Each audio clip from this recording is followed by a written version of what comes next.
se joulupukkihan on semmoinen, niin kuin, voisiko nyt sanoa, ihan tärkein asia Suomesta, eikö vaan?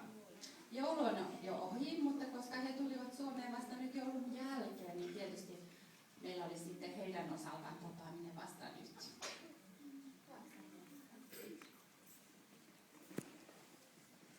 So the Santa Claus reminded me to make sure that our guests have got warm here in coldness, and we say in Finland it's very important to have warm feet, and the present is perhaps something to do with that.